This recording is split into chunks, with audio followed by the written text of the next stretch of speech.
Hello and welcome to the Race and Rights Podcast. This is Sahar Aziz, distinguished professor at Rutgers University Law School and author of The Racial Muslim, and Racism Quashes Religious Freedom. I also serve as the director of the Center for Security, Race and Rights, also known as CSRR. The Center for Security, Race and Rights engages in research, education, and advocacy on law and policy that adversely impact the civil and human rights of America's diverse Muslim, Arab, and South Asian communities. You can learn more about CSRR's work by visiting our website at csrr.rutgers.edu and also subscribing to our YouTube channel. Today's episode is entitled Hate Crimes, Terrorism, and the Framing of White Supremacist Violence, featuring Stanford law professor Shirin Sinnar, who has written extensively on civil rights, political violence, and bigotry in American society. Professor Sinnar examines the historical development and contemporary significance of understanding political violence through the frames of hate crimes and terrorism. She elucidates how these two frameworks became embedded in American law and culture, and how they provide distinctly different yet insufficient approaches. Specifically, Professor Sinnar explains how the term hate crime has proven deficient in conveying the political and organized nature of white supremacy in American society, as demonstrated recently by the characterization of the January 6, 2021 insurgency on the Capitol. When acts of white supremacist violence occur, the discourse in the media fails to identify the necessary response to the institutional oppression that facilitates such acts. This frame analysis supports the argument that neither the hate crime nor terrorism labels serve to challenge the dominant racial and socioeconomic order. Let's hear what our guest has to say about this timely and often under-researched topic. Thank you so much, Professor Aziz, for inviting me here. It's really a pleasure to join you and Rutgers and the Center for Security, Race and Rights. I want to begin by taking you back to June 17th, 2015. On that day, a young white supremacist shot dead 9 African-American worshipers in Charleston, South Carolina, after sitting with them in a Bible study at the historically Black Mother Emanuel Church. He said he did so in order to instigate a race war. And soon afterwards, a racist manifesto that he had written appeared online alongside pictures of him flanked by a Confederate flag. And the incident evoked a long and horrifying history of white supremacist violence directed especially against Black communities. Surprisingly, in the aftermath of the Charleston mass shooting, some political officials, including then FBI Director James Comey, described the incident as an apolitical act, as an act of a lone, depraved individual. Senator Lindsey Graham of South Carolina infamously described the shooter as, quote, one of those whacked out kids. And that response justifiably created backlash. Many commentators said that that act should be labeled and charged as terrorism to signify its political nature and the systematic nature of white supremacy. They pointed out that a Muslim or Black or brown perpetrator would immediately have been designated a terrorist. In fact, many argue that recognizing the Charleston church massacre as a hate crime was not enough because it did not capture fully the political nature of the violence or adequately condemn it. Over the next couple of years, a succession of high-profile acts of white supremacist violence occurred in places like Charlottesville, the Tree of Life Synagogue in Pittsburgh, and at an El Paso Walmart frequented by Latinx people. And after each of these incidents, the media and policymakers asked, is this a hate crime or is this terrorism? And increasingly, there were calls not just to label these incidents as terrorism, but to enact a new set of laws or surveillance powers to bring the treatment of domestic terrorism, as it was called, more in line with what was typically termed international terrorism. In other words, to replicate features of U.S. terrorism laws applied to Muslims since September 11th. And these calls to ratchet up the legal treatment of domestic terrorism have just gained more traction since the storming of the Capitol this past January. In this talk, I want to take us above the current policy debates over domestic terrorism to address at a higher level how we think about white supremacist violence. I want to explore how the categories of hate crimes and terrorism became so dominant in our culture and our law so that they now seem to provide alternative frames for conceptualizing white supremacist violence. And I will argue that it matters how we frame political violence. The frames of hate crimes and terrorism diverge considerably in their legal, cultural, and political implications. I warn against embracing and expanding the terrorism frame despite its rhetorical appeal. And ultimately, I argue that neither hate crimes nor terrorism captures an approach to dealing with white supremacist violence in a way consistent with racial justice. So I will close with some reflections ultimately on addressing white supremacist violence beyond either of these frames in a way that does seek to accord with contemporary aspirations for racial justice. So let me start with just a few definitions. So when I refer to white supremacist violence, I mean violence or the threat of violence by non-state actors motivated by a belief in the superiority of the white race. So that includes not just mass shootings, as in Charleston or Pittsburgh, but also what we might think of as lower level acts of violence, such as physical assaults or intimidation, aimed at driving out non-white people moving into historically white neighborhoods. It also includes violence by paramilitary groups espousing white supremacy. And it can include the acts of white men who invoke stand your ground or citizens arrest laws to justify attacks on people of color, or attacks, for that matter, on racial justice protesters. My focus is on the acts of private individuals, but I should say from the outset that white supremacist violence has long, of course, had a relationship to the state and state violence. White supremacist groups have sometimes declared war on the state against federal government, for example, and at other times claimed to be acting in defense of government, as many did during the administration of Donald Trump. Either way, there are often linkages between both the ideologies and the people within white supremacist groups and state institutions like the US military and law enforcement agencies.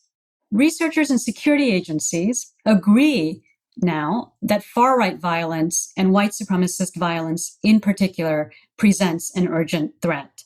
So whether you look at the studies on fatalities and attacks by various sources of ideological violence or otherwise, the research suggests that white supremacist violence, amid the broader constellation of far-right violence, presents a serious, if not the most serious threat of political violence in the US right now. White supremacist violence often exists at the overlap between hate crimes and terrorism, as these categories are typically defined. So at this point, I will give you a couple of legal definitions for hate crimes and terrorism, but I should also say that you can think of these as provisional, as examples in the law, given both that the law itself has so many definitions of these concepts, and also more generally because in my talk, I want to unpack these categories rather than commit to particular definitions. But provisionally, a hate crime is typically defined as a crime motivated, at least in part, by bias against a person's race, religion, national origin, sexual orientation, or other grounds. The grounds depend on the particular law in question, but the main idea is that a hate crime targets people defined by identity. Meanwhile, among the dozens of definitions of terrorism, even within US law, a common one defines terrorism as unlawful, violent acts intended to intimidate a civilian population or influence government policy. And while not all bias-motivated violence fits both definitions, there's a significant overlap. And white supremacist violence in particular fits both when it targets victims of a particular identity group in order to achieve a broader political objective. Now, there's nothing new about crimes motivated by bias or the use of violence to influence government policy. But the frames of hate crimes and terrorism, as we now understand them, evolved much more recently over the last several decades of the 20th century. So what do I mean by a frame? A frame is a way of organizing reality. As scholars in disciplines including sociology, psychology, communication studies, and public policy have studied for a few decades now, people don't typically understand complex problems simply through their objective features. Rather, we understand them through categories constructed over time by political leaders, legal actors, the media, and social movements. A frame, as I define it, defines and responds to a social problem through a particular set of laws, policies, government practices, and social understandings. Once frames take hold, they have power because we interpret problems through their limits and through their proposed remedies. They're not inevitable, they're not permanent, but they influence our understanding and our responses. The hate crimes frame came about beginning in the 1980s as a result of civil rights advocacy by communities that felt unprotected from violence targeting their members. But it also came about against a backdrop of law and order politics and the conservative backlash to civil rights. We see that in the form that hate crimes legislation took. And here I draw in part on the work of sociologists and legal scholars, including Terry Maroney, Valerie Jennis, and Riken Grattet, and Eli Aronson. Hate crimes laws typically operate by lengthening the prison sentence of a person who's convicted of a crime when you can prove that they were motivated by bias. So, for instance, if the typical sentence for a physical assault is 3 years, a hate crimes enhancement might lengthen that sentence to 6 years. The focus on hate crimes laws has emphasized individual responsibility for hate violence and criminal punishment as the response. These laws gained traction partly because they allowed political leaders to support civil rights and to be tough on crime at the same time. In some respects, hate crimes laws ironically de-emphasized ideology and historical subordination. Largely because of the Supreme Court's approach to free speech and equal protection doctrines, these laws drew a sharp line between actual crimes and hate speech and treated all acts of bias the same, without regard to whether the perpetrators belonged to dominant communities or subordinated ones. The terrorism frame emerged a decade earlier, beginning in the 1970s, largely in response initially to acts of transnational political violence by Palestinians seeking an independent state. That's when the US government, media, and experts came to define terrorism as such as a pressing problem, and when the first US counterterrorism institutions and programs developed, including the first programs to profile and surveil Arab American students and activists. And here I draw on the work of sociologist Lisa Stampnitsky, media scholar Deepa Kumar, and others who explored these roots. Over several decades, even before 9/11, the US government came to view terrorism as a form of warfare, not just crime, and one that was heavily associated with foreign threats, especially Arabs and Muslims. After 9/11, US counterterrorism adopted wide-ranging preemptive military action abroad and aggressive preventative law enforcement measures at home. US counterterrorism embodied the idea that the ordinary rule of law would have to give way in the face of exceptional threats. So that brings us to the present. How we frame white supremacist violence matters because the hate crimes and terrorism frames differ sharply in their approach to 5 core issues. Both social and legal consequences potentially flow from categorizing racist violence according to these frames. So hate crimes are defined as a problem of criminal law and civil rights. Terrorism, by contrast, is seen as a problem with features of both criminal activity and warfare, as a threat to national security.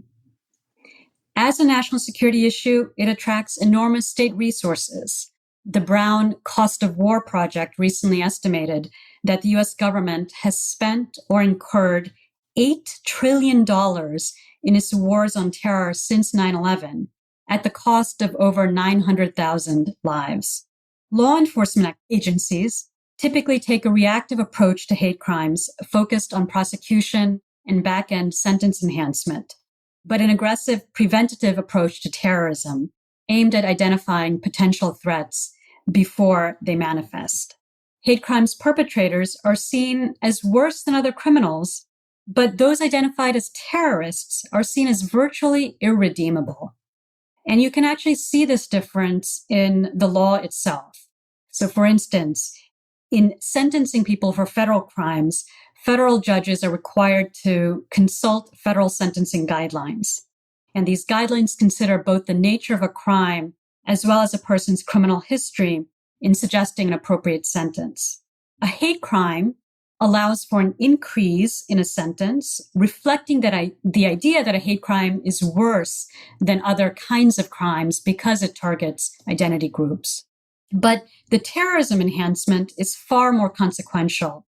In fact, it equates even a first-time offender with a person with the most serious criminal history possible. So the assumption seems to be that someone convicted of a terrorism crime, even something like making a false statement to a law enforcement official, is by nature incorrigible. Popular conceptions of the identity of both perpetrators and victims also differ across these frames. In the case of hate crimes, the victims are seen as minority groups for the most part. In the case of terrorism, the victim is seen as the nation itself. Hate crime perpetrators, meanwhile, are seen as white or members of a majority group, while terrorists have long been associated with Muslims, often foreign. And finally, these frames exhibit a very different relationship to individual rights. Courts have long restricted hate crimes laws to protect the free speech rights of perpetrators, whereas the Supreme Court has proven willing to bypass ordinary First Amendment protections and other individual rights when it comes to terrorism. In fact, courts often fail even to address the merits of legal challenges to counterterrorism policies because of this idea that courts should defer to the executive branch when it claims to act in the name of national security. Some of you may know the Supreme Court is hearing a challenge to the surveillance of Muslim communities in Southern California, in which the government invoked state secrets in an attempt to quash that legal challenge. So to be clear, the move to frame white supremacist violence as terrorism will not automatically generate all of these consequences. And that's both because there are existing legal constraints to the treatment of domestic terrorism that differentiate those tools from those that have been applied to what's been conceptualized as international terrorism. And even more significantly, the racial and political identity of white supremacists will insulate that group from some of the harshest elements of the traditional terrorism frame. Nonetheless, we can expect that the move to frame white supremacist violence as terrorism will push it further towards the features of the terrorism frame. So ultimately, I argue that neither frame addresses white supremacist violence in a way consistent with racial justice. So to begin with, the hate crimes frame is a limited frame for addressing white supremacist violence. It often fails to recognize the systematic character of the threat or structural causes, treating it as one of prejudiced individuals. The hate crimes frame has never had or generated the level of prioritization or resource allocation as we would want. It is oriented only at after-the-fact enforcement of criminal law, and it minimizes pathologies in the criminal justice system in focusing on enhancing prison terms as the primary response. While the terrorism frame appears to provide the degree of stigma, urgency, and systematic perspective on the threat, there are significant risks with adopting that frame, especially when it comes to enacting new legal powers for security agencies or law enforcement. And these are the sorts of concerns that have led hundreds of civil rights groups and community organizations across affected communities to oppose the creation of a new domestic terrorism charge. So first, once you define a problem as terrorism, as national security, you shift power to the agencies and experts that have developed to address terrorism and national security. But those institutions are already secretive, often unaccountable, and detached from communities of color. There's been a lot of conversation in discussions of police reform in the criminal justice system, of shifting power to communities most affected. But the move to frame white supremacist violence as terrorism goes in the opposite direction. It not only empowers security agencies, but also a private terrorism consulting industry that anoints people as experts, often despite little expertise or independence. Second, once you frame a problem as terrorism, you invite a counterterrorism response. But current counterterrorism programs have built in a mentality of focusing on prevention without regard to its costs, at least with respect to violence by Muslims. Over 1 million people languish on terrorist watch lists that are based on a vague and exceedingly low threshold for suspicion, and that provide very few ways of extracting oneself from these lists. Sting operations directed at young men often provide financial, emotional, and psychological pressure, inducing individuals to support terrorist activities, raising the concerns that these individuals would never have actually acted in the absence of government intervention. So law enforcement agencies in using these programs understate the harm of preventative policies on individuals, on communities, and on democracy, and overestimate their ability to identify true threats from much larger groups of people. In my view, we need to rein in programs like the terrorist watch lists or the use of sting operations premised on the possibility of a future threat, not expand them. And third, while political and racial dynamics will insulate white supremacists from some aggressive counterterrorism measures, other racial groups will not likely benefit from that same protection. Historically, the harshest security measures have fallen on racial minorities and those perceived as contesting the dominant racial or socioeconomic order. So the fallout from expanded legal regimes for domestic terrorism will not be on white supremacists, but potentially on indigenous protesters disrupting oil pipelines, or people of color and their allies protesting police brutality. My primary goal today is to unsettle our existing frames rather than to map out a detailed policy blueprint of how we should respond to white supremacist violence. I want to make clear that I'm not arguing that every law or every policy designated a hate crime law or an anti-terrorism policy is necessarily bad. Decisions about individuals' laws and policies have to be made carefully in a way that respects the gravity and complexity of the problem. But we need to consider what a racial justice approach to white supremacist violence would look like outside either the hate crimes or terrorism frames. In thinking through that approach, an important starting point is that formulating responses must center communities that bear the brunt of white supremacist violence. It has to be a deliberative process that empowers affected communities. And for that reason, too, my own ideas here are tentative because ultimately it is up to the communities affected and most affected by white supremacist violence to devise a set of responses that accord with broader conceptions of racial justice. Those who theorize racial justice, whether among academics, writers, or activists, often emphasize several themes that I think are especially relevant to evaluating any frame for responding to white supremacist violence. One core racial justice theme is the systematic nature of violence undertaken in the US in the name of white supremacy. So the idea that incidents like Charleston or El Paso aren't aberrational, but connected to historical white supremacist violence that has never been fully addressed.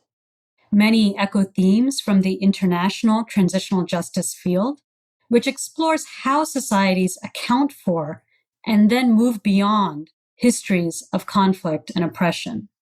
Many call for memorials, reparations, and education as essential to societal accountability and the non-repetition of violence. These efforts all place responsibility on society not just individual perpetrators. A second racial justice theme relevant to addressing white supremacist violence is the relationship it has with state violence and repression. While both the hate crimes and terrorism frame see the state and state actors as protectors, not perpetrators, private white supremacist violence is, of course, connected with state policies as well as state institutions, particularly law enforcement and military. Understanding and addressing those relationships has to be part of a reframing of white supremacist violence. And finally, a lot of contemporary racial justice activism focuses on undoing our society's over-reliance on criminal law and law enforcement solutions to social problems. While I believe that law enforcement has a role in addressing white supremacist violence, a racial justice approach must consider broader forms of accountability beyond criminal law and incarceration. That includes forms of political accountability aimed at those in power who support and enable white supremacist violence, rather than just the low-hanging fruit or individual perpetrators. It may also include restorative justice approaches for at least a subset of cases where both offenders and survivors are open to an alternative process for healing victims and holding perpetrators meaningfully accountable. There is a lot of work to be done conceptually and in practice, but fundamentally, addressing white supremacist violence should begin with recognizing the frames that have shaped the social and legal treatment of political violence and that continue to limit our imagination. We hope you enjoyed today's episode of the Race and Rights podcast. This podcast is hosted by the Center for Security, Race and Rights, housed at Rutgers Law School, also known as the People's Electric Law School. CSRR engages in research, education, and advocacy on issues that adversely impact the civil and human rights of America's diverse Muslim, Arab, and South Asian communities. We do so through an interfaith, cross-racial, and interdisciplinary approach. To hear additional episodes of the Race and Rights podcast, check out our pages on Spotify, Apple Podcasts, Amazon Music, and everywhere else podcasts are available. Now, for a deep dive on these issues, visit our website at csrr.rutgers.edu, where you can find policy reports, teach-ins, and news commentary by our over 130 faculty affiliates. To watch our over 80 academic and public policy lectures, subscribe to our YouTube channel at Rutgers Center for Security, Race and Rights. And on social media, be sure to follow us on Instagram at Rutgers CSRR and on Twitter and Facebook at RUCSRR. Finally, you can financially support the Center for Security, Race and Rights by going to our website at csrr.rutgers.edu and press the donate button. And please give generously. As always, be well and see you next time.